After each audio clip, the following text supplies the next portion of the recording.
ওচৰে পাজৰে কেইটামান চৰাই মানে যাই যাই উৰি উৰি পৰি আছে। তেতিয়া মই চিন্তা কৰিলোঁ এই চৰাইকেইটা কিয় মৰি আছে, মানে মানুহে পশুপ্ৰেমীও হ'ব লাগে। সেইটো তথ্য মই বিচাৰি বিচাৰি পূৰা গ্ৰামটো মই বিচাৰিছোঁ। বিচাৰাৰ পিছত মই দেখা পালোঁ যে আমাৰে গাঁৱৰ এটা মানুহে ব্যক্তিগত মানে ক্ষেত্ৰত মানে ধানৰ লগত বিষ মিহলাই কৰি দিয়াৰ পিছত দেখা গৈছে হাজাৰ হাজাৰ চৰাই চিৰিকটি তাতে উৰি উৰি পৰি মৰি আছে। তাৰপিছত মই আহি তেখেতসকলক মানে আজৰি কৈছোঁ, ঘৰৰ মানুহক যে একদম দয়া কৰি কৈছোঁ, মানে অলপ হ'লেও মৰম দেখুৱাওক আপোনালোকে। মানে এই চৰাই চিৰিকটি নাথাকিলে কিন্তু আমি জীয়াই নাথাকিম।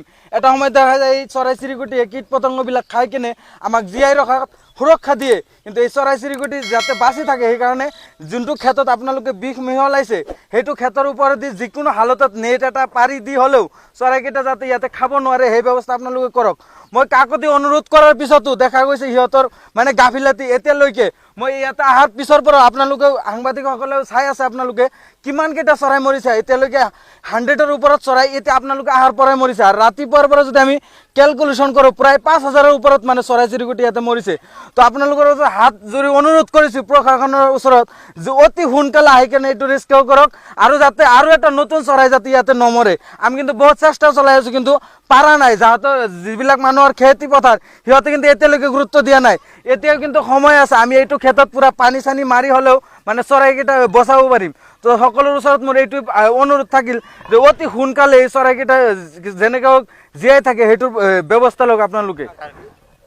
এইটো খেতিটো কাৰ নাগৰ আৰু চাবুল নেকি? নাগৰ ধানৰ লগত মানে বিষ মিহলাই দিছে আৰু যিবিলাক সৰু সৰু বাচ্চা আছে সিহঁতে মানে এইটো মজা লৈ আছে। মই ইয়াৰ পৰা বিষো লৈ গৈছোঁ, ধানো লৈ গৈছোঁ আৰু কৈও গৈছোঁ যে এইবিলাক কাম তোমালোকে নকৰিবা, কিন্তু দেখা গৈছে মোৰ কথাত তেওঁলোকে কোনো গুৰুত্ব দিয়া নাই এতিয়ালৈকে। মই এইটোৱে বিচাৰোঁ, কাৰণ মানুহৰ লগত পশুৰো সমান অধিকাৰ আছে আমাৰ এইটো দেশত জীয়াই থাকিবৰ কাৰণে। এটা পশু যাতে আমাৰ মানুহৰ কাৰণে নমৰে, মই এইটো অনুৰোধ কৰিছোঁ। তেওঁৰ মানে প্ৰশাসনে যিটো শাস্তি দিব লাগে সেইটো দিয়ক, মানে যিটো লিগেল তৌৰ পৰা সেইটো শাস্তি পাব লাগে সেইটো দিয়ক। কাৰণ এইবিলাক যিমান জান সেই মানুহজনে লৈছে এইখিনি জান কিন্তু ঘূৰাই দিব নোৱাৰিব। সেইকাৰণে কৈছোঁ মানে যিমান সোনকালে পাৰে এইটোৰ ওপৰত মানে হেৰি কৰিব লাগে। গাঁওখনৰ নাম হ'ল আপোনাৰ কাদং পঞ্চায়ত।